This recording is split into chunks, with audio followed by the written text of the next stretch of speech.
ఏపీలో కొనసాగుతున్న ఎమ్మెల్సీ ఎన్నికల పోలింగ్ ఓటు హక్కు వినియోగించుకున్న చంద్రబాబు, లోకేష్.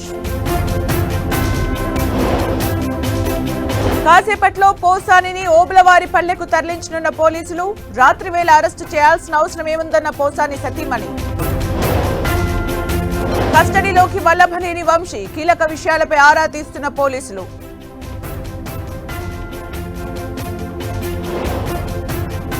ఘటన జరిగి 5 రోజులైనా సహాయక చర్యలు చేపట్టలేదు. బాధితుల్ని రక్షించడంలో రేవంత్ సర్కార్ విఫలమైందన్న హరీష్. ఎస్ఎల్బీసీ టన్నెల్లో కొనసాగుతున్న రెస్క్యూ. ఇంతవరకు లభించని 8 మంది కార్మికుల ఆచూకీ.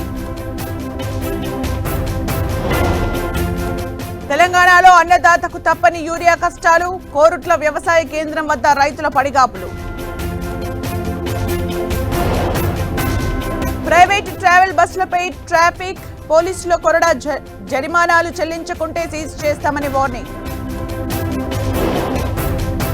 అరేబియా సముద్రంలో ఏపీ వాసులకు తప్పిన ముప్పు. బోటు మునిగిపోతుండగా కాపాడిన మత్స్యకారులు.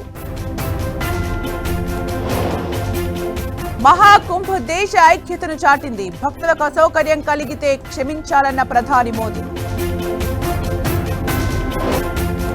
నాటో సభ్యత్వంపై యుక్రెయిన్ ఆశలు వదులుకోవాలి. రష్యాతో యుద్ధాన్ని ముగించేందుకు ప్రయత్నిస్తున్నామన్న ట్రంప్. వరుసగా 2వ రోజు తగ్గిన బంగారం ధర. 400 రూపాయలు తగ్గిన ప్యూర్ గోల్డ్.